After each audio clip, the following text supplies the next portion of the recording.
Well, y'all, if you're not mad, you're about to be. Here's the biggest lie I ever heard from progressive politics. It's one you probably heard too. If only the other side knew the facts, they would understand. If only they saw our pain, they would stop. Bullshit. Those are two lies, and they both mean the same thing. For some people, facts and feelings will never matter as much as obedience to conservative standards. So, when my queer friends share their joy, I can't help but smile, but a part of me feels scared.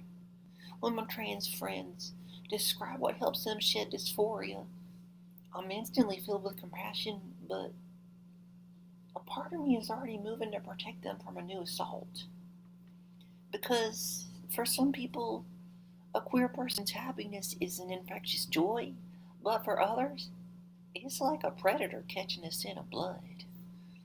Now, y'all, don't think of a conservative, and that's, of course, a tongue-in-cheek reference to George Lakoff's groundbreaking book, Don't Think of an Elephant.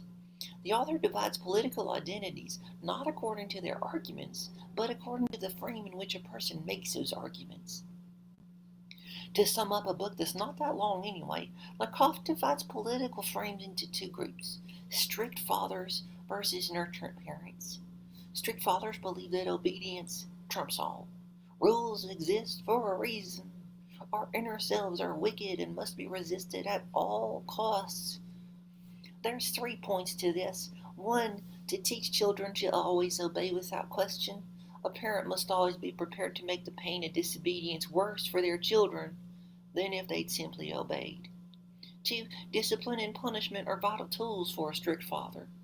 3, anyone is welcome into the fold if they are willing to repent and obey. On the other end, nurturant parents believe that your inner self is your best self. Each person merely needs appropriate support and resources to thrive.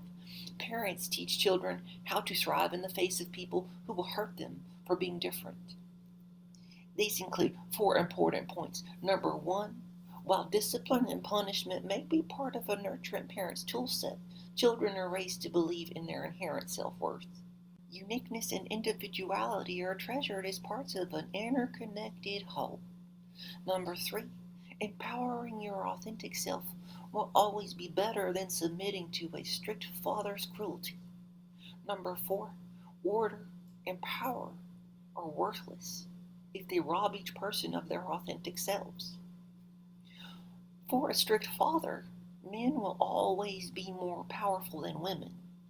A woman will never have more power than a man because in the strict father frame, power flows in one direction. It goes God to man, to woman, to child, to animal, to all else. For society to thrive, power must never violate that continuum. For each individual to thrive, they must respect the order that got us this far.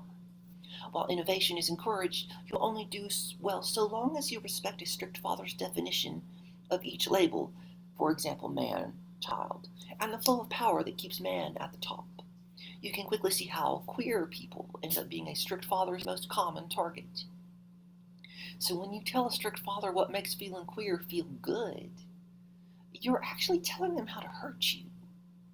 For a strict father, if what you're doing feels good, but doesn't empower the conservative hierarchy, it's not really helping you. Consider, for example, you tell a strict father, maybe your actual father, that despite being raised as a boy, you knew before your first memory that you were a girl.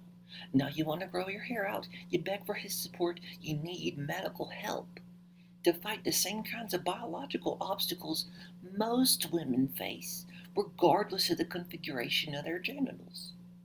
Your father keeps a careful list of each helpful item, not to help you, no, but to identify what you can never have. Getting those things would make you more yourself, and that can never happen. Not when that true self doesn't conform to what would be best for everyone. The strict father must now use discipline and punishment to ensure you never have access to what makes you feel more like anything other than what you're supposed to be. In time, the pain of disobedience will teach you to stop reaching for wholeness. Your wholeness just leads to a strict father's cruelty, and that cruelty will stop, they promise. as soon as we accept our place and learn to obey. Now, when you show a nurturant parent your pain, you're showing them how to help. Does the nurturant parent despise discipline and punishment? Well, no. The nurturant parent will also utilize discipline and punishment, but the impact is as distinct as the intent. Nurturant parents believe their kids are inherently good. Discipline and punishment aren't used to train children to resist their inner impulses, but they are used. Rather than for punishment, boundaries and limits form the foundation for each person to explore what makes them unique. The inner self isn't what must be defeated. It's the obstacles we face that turn us upside down. Even obstacles called Matt Walsh. Yes, readers, listeners, even obstacles called Matt Walsh. But the first step to resisting harmful behaviors from people like Jordan Peterson and J.K. Rowling is to see through the fog they use to disguise their bigotry. Thankfully, Translate Everything's got some tips on how you can do that.